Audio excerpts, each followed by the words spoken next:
से बना है, that is first cost and second capital. Cost मतलब किसी भी चीज को पाने के लिए जो आप सैक्रिफाइस करते हो उसको बोलते हैं कॉस्ट। जैसे अगर सपोज ये स्केच पेन है, ये स्केच पेन मैंने 10 रुपए में खरीदा है, तो जो 10 रुपए मैंने पे किए हैं that is the cost, right. Cost monetary भी हो सकता है, नॉन मॉनेटरी भी हो सकता है कि मैंने ये पेन परचेज करने के लिए सामने दुकान वाले को ये पेंसिल दियो, क्योंकि बहुत पहले बार्टर सिस्टम चलता था, राइट। तो बार्टर सिस्टम में क्या होता था कि एक चीज के बदले दूसरी चीज दी जाती थी। तो अगर कुछ पाने के लिए मैंने कोई चीज या कोई अमाउंट पे की है, तो जो अमाउंट मैंने खो दी है उसे मैं कहूंगी cost. So cost is the amount paid to gain something. Capital is the finance needed to start a business. कोई भी बिजनेस स्टार्ट करने के लिए मुझे क्या चाहिए? Capital. Capital means the money which I require to start the business. So cost, capital. Cost एक अलग टर्म है, याद रखना प्लीज, एंड कैपिटल अलग टर्म है। तो कॉस्ट ऑफ कैपिटल का मतलब कैपिटल की कॉस्ट क्या आई। एक सिंपल सा एग्जाम्पल लेती हूँ, इससे आपको बहुत अच्छे से समझ में आएगा। सपोज मुझे बिजनेस स्टार्ट करना है, ठीक है, मैं फोटोकॉपी का बिजनेस स्टार्ट करना चाहती हूँ। तो मैंने एक लैपटॉप है मेरे पास, वो मैंने ले लिया। फिर मैंने सोचा एक प्रिंटर खरीद लूँ, जेरोक्स मशीन। तो मैंने एक फ्रेंड से ओल्ड प्रिंटर खरीद लिया। मुझे प्रिंटर का कॉस्ट पड़ा 50,000 रुपये, ठीक है। अब ये 50,000 मुझे लोन चाहिए। ऑफकोर्स अगर मैं प्रिंटर खरीद रही हूँ तो मुझे लोन चाहिए। तो मैंने सोचा बैंक से जाके लोन ले लूँ। मैंने बैंक को बताया कि भाई मैं इस तरह का बिजनेस स्टार्ट कर रही हूँ और मुझे 50,000 का लोन चाहिए। उन्होंने कहा ठीक है मैम, मैं आपको 50,000 का लोन देने को तैयार हूँ। आपको मुझे इंटरेस्ट देना पड़ेगा 10% पर एनम। अगर मैं 50,000 पे इंटरेस्ट पे करती हूँ 10% पर एनम, तो मुझे कितना पे करना पड़ेगा साल का? 5,000, राइट। फाइन। सो आप कैलकुलेटर पे कैलकुलेट करके देख सकते हैं ये। सो ये हुआ मेरा, you can say, interest. Fine. अब मैंने क्या किया, मैंने वही चीज़ अपने भाई से पूछी कि भाई मुझे बिजनेस स्टार्ट करना है और मुझे कैपिटल चाहिए 50,000 और आप मुझे लोन दे सकते हो। Then he said okay, I will charge you 5% interest per annum, ठीक है, क्योंकि वो मेरा भाई है, मुझे डिस्काउंट दे रहा है, वॉट एवर इट इज़। अब बैंक मुझसे चार्ज कर रहा है 10%, तो मेरा साल का कॉस्ट, मतलब मैं 50,000 यूज करूंगी, उसका कॉस्ट मुझे कितना पड़ा? 5,000। वेयर एज मेरा भाई जो मुझे सेम लोन दे रहा है वो कितने पे लोन दे रहा है? 5%। मतलब मुझे साल में मेरे भाई को कितना पे करना पड़ेगा? 2,500, which is more beneficial? 2,500, yes, 5% पे लोन लूं, यस। क्यों? क्योंकि मुझे उसका कॉस्ट कम लग रहा है। कैपिटल को यूज करने के लिए मेरा कॉस्ट कम लग रहा है, that is cost of capital. कि भाई कैपिटल को ऑर्गेनाइजेशन में लाने के लिए आपने कितना खर्चा किया है, क्या चीज गवा दी है, that is called cost of capital. I hope I am very clear regarding this, because ये बहुत ही सिंपल है। बाई चांस अगर आपको अभी भी नहीं समझ में आया तो आप प्लीज एक बार इसको रिपीट करके एकदम ध्यान से सुने, और फिर भी अगर आपको नहीं समझ में आया तो आप कमेंट सेक्शन में लिख दीजिए, मैं आपको वापस रिप्लाई कर दूंगी। Okay, so let's start basically के मीनिंग क्या होता है कॉस्ट ऑफ कैपिटल का। Cost of capital is the minimum required rate of return और cut off rate for capital expenditure. Cost of capital may be defined as the rate of that must be earned on the net proceeds to provide the cost element of the burden at the time they are due. Basically ये दोनों definitions ये बोलना चाहती हैं कि जो भी आप कैपिटल लेकर आ रहे हो उसका कॉस्ट आपको रिकवर कर लेना चाहिए। मतलब अगर मैं 50,000 की मशीनरी लेकर आ रही हूँ और उस पे साल का 5,000 इंटरेस्ट पे कर रही हूँ, तो वो मशीन मुझे इतना तो कमा के देनी ही चाहिए कि मैं एटलीस्ट उसका इंटरेस्ट तो पे कर पाऊं, right. This is told by this and this definition.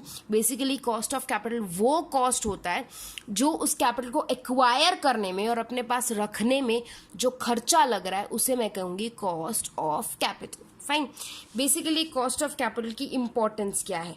Cost of capital की बहुत इम्पोर्टेंस है, और यू कैन से उसके लिए हमें अलग अलग कॉस्ट ऑफ कैपिटल देखने पड़ेंगे। इसकी इम्पोर्टेंस समझने से पहले हम ये समझ लेते हैं कि बेसिकली सोर्सेज ऑफ फाइनेंस क्या होते हैं और उनका कॉस्ट कैसा लगता है। डेब्ट, आप लोन दे सकते हो, डिबेंचर्स दे सकते हो, लोन ले सकते हो किसी से, right. So this is first डेब्ट। प्रेफरेंस शेयर्स इश्यू कर सकते हो, इक्विटी शेयर्स इश्यू कर सकते हो, रिटेन अर्निंग मतलब जो पहले के प्रॉफिट्स हैं जो आपने साइड में रखे हैं वो आप यूज़ कर सकते हो। ये 4 अलग अलग टाइप के सोर्सेज ऑफ फाइनेंस है। डेब्ट में आप सामने वाले को इंटरेस्ट पे करते हो। प्रेफरेंस शेयर और इक्विटी शेयर में फ़र्क होता है। Equity share are the real share holders of the company, वो सबसे ज़्यादा रिस्क बेयर करते हैं। Whereas preference share holders के पास 2 प्रेफरेंशियल राइट्स होते हैं। फर्स्ट प्रेफरेंशियल राइट कि भाई जब भी प्रॉफिट होगा तो इक्विटी को बांटने से पहले, इक्विटी को डिविडेंड बांटने से पहले हम प्रेफरेंस शेयर होल्डर्स को दिया जाएगा, फर्स्ट थिंग। सेकेंड थिंग, जब भी कंपनी डिसॉल्व होगी या बंद होगी तब इक्विटी शेयर होल्डर्स को उनका हिस्सा देने से पहले आपको हमें देना पड़ेगा। तो प्रेफरेंस शेयर होल्डर्स उतना रिस्क बेयर नहीं करते जितना इक्विटी शेयर होल्डर्स बेयर करते हैं। तो हम इक्विटी शेयर होल्डर्स को हमारे प्योर या रियल शेयर होल्डर्स कहते हैं। तो वेरियस सोर्सेज ऑफ फाइनेंस मतलब मैं पैसा कहाँ कहाँ से ला सकते हैं और कहाँ कहाँ से मुझे लाने में कॉस्ट लगेगी। डेब्ट को लाने में मुझे कॉस्ट लगेगी, प्रेफरेंस को लाने में मुझे कॉस्ट लगेगी, इक्विटी को लाने में भी मुझे कॉस्ट लगेगी, बट रिटेन अर्निंग में मुझे कॉस्ट नहीं लगेगी। क्यों? क्योंकि वो मेरा ही प्रॉफिट है जो मैं यूज़ कर रही हूँ। बट हम इसका भी कॉस्ट कैलकुलेट करते हैं। वो कैसे करते हैं मैं आपको आगे समझाऊंगी। आप प्लीज़ बहुत ध्यान से ये इनकम स्टेटमेंट देखिए और ये याद कर लीजिए, क्योंकि आपके फाइनेंशियल स्टेटमेंट्स में, फाइनेंस में हमेशा आएगा। सबसे पहले सेल्स, टोटल सेल्स, इस साल की पूरी सेल्स, प्रॉफिट वॉफिट सब मिला के, less variable cost. Variable cost हमेशा क्वेश्चन में गिवन होता है, ठीक है, या परसेंटेज ऑफ सेल्स दिया होगा, ठीक है, दैट इज कॉन्ट्रीब्यूशन, ठीक है।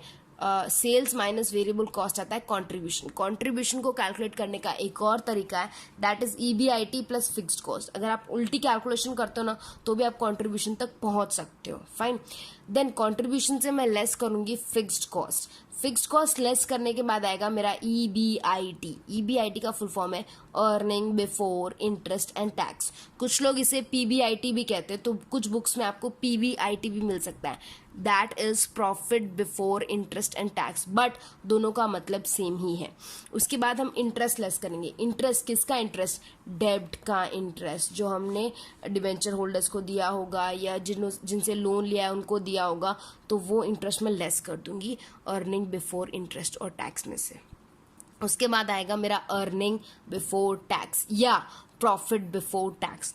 उसके बाद मैं टैक्स लेस करूंगी। टैक्स का वैल्यू हमेशा दिया होता है, 90% of the time it is 50%। 50% ही हम अज्यूम करते हैं, और अगर क्वेश्चन में ना दिया हो तो हम अज्यूम कर सकते हैं 50%। आपको स्टार लगा के नीचे मार्क लिखना पड़ेगा, that I have assumed the tax because it is not given in the question as 50%। आपको ये क्लियरली मेंशन करना पड़ेगा, तब भी आप अज्यूम कर सकते हो। और ये आप तभी करोगे अगर क्वेश्चन में ना दिया हो। तो क्वेश्चन में ऑलरेडी दिया हुआ हो 35%, 40% या जो भी, तो आप वही मानोगे। टैक्स को लेस करने के बाद आपके पास आएगा अर्निंग आफ्टर टैक्स या प्रॉफिट आफ्टर टैक्स, या तो EAT आएगा या PAT आएगा, ठीक है। उसके बाद आप प्रेफरेंस डिविडेंड लेस करोगे, उसके बाद जो आएगा आपके पास वो होगा earning available for equity shares. Please ये चीज़ बहुत अच्छे से याद कर लें, अपने नोटबुक में लिख लें, ये आपको आगे सम सॉल्व करने के लिए बहुत बहुत काम लगेगा। सो ये बेसिकली आपका इनकम स्टेटमेंट है जिसे आपको बहुत अच्छे से याद रखना है। Sales minus variable cost, contribution minus fixed cost, EBIT minus interest, earning before tax minus tax, earning after tax minus preference dividend, earning available for equity shareholders. तो जो भी हम कॉस्ट कैलकुलेट करेंगे वो कॉस्ट ऑफ डेब्ट होगा, cost of preference होगा, cost of equity होगा और कॉस्ट ऑफ रिटेन्ड अर्निंग होगा। तो इसका जो भी फॉर्मूलाज होंगे वो हम नेक्स्ट वीडियो में करेंगे। आई होप आपको ये वीडियो समझ में आया हो, एंड प्लीज़ ये पूरा स्टेटमेंट अच्छे से अपनी कॉपी में कॉपी कर लें, या मेरे पास इसका PDF अवेलेबल है जो मैं आपको इसका लिंक नीचे शेयर कर दूंगी। Please I request you, bar bar comment करके मत पूछें कि मैम लिंक कहाँ है। आप जस्ट डिस्क्रिप्शन बॉक्स में जाइए, आपको लिंक मिल जाएगा, वहाँ पर मैंने लिखा है for the notes used in the video please go to the below link. वो लिंक पे आप क्लिक करोगे तो गूगल ड्राइव खुलेगा और वहाँ से आप PDF डाउनलोड कर सकते हो। बिकॉज रेगुलर मुझे कमेंट्स को रिप्लाई करने में ही 1 घंटा लग जाता है, तो अगर आप थोड़ी सी मेहनत करोगे तो मेरी भी मेहनत बच जाएगी, आपका भी टाइम बच जाएगा। सो आई होप आपको ये वीडियो समझ में आया हो। एक बार हम कॉस्ट ऑफ कैपिटल पूरा कर लें, उसके बाद अगर हम इंपॉर्टेंट समझेंगे तो ज़्यादा अच्छे से समझ में आएगा, इसलिए मैंने ये चीज़ स्किप कर दी है, fine. So make sure next video आप एकदम ध्यान से देखें, एकदम फोकस करके देखें, क्योंकि हम इसका प्रैक्टिकल एस्पेक्ट थोड़ा देखने जा रहे हैं। If there is any doubt, any problem, please do let me know. Take good care of yourself, study very very hard. और कोई भी इशू हो तो प्लीज मुझे बताएं. You can follow me on Facebook, Instagram, Twitter, Telegram as well as on Unacademy. और अगर आप नेट के एग्जामिनेशंस दे रहे हैं तो आप अन अकेडमी पे मुझे ज़रूर फॉलो कीजिए. आपको काफ़ी सारे वीडियोज़, लेटेस्ट वीडियोज़ मिल जाएंगे. Fine, bye bye, take care.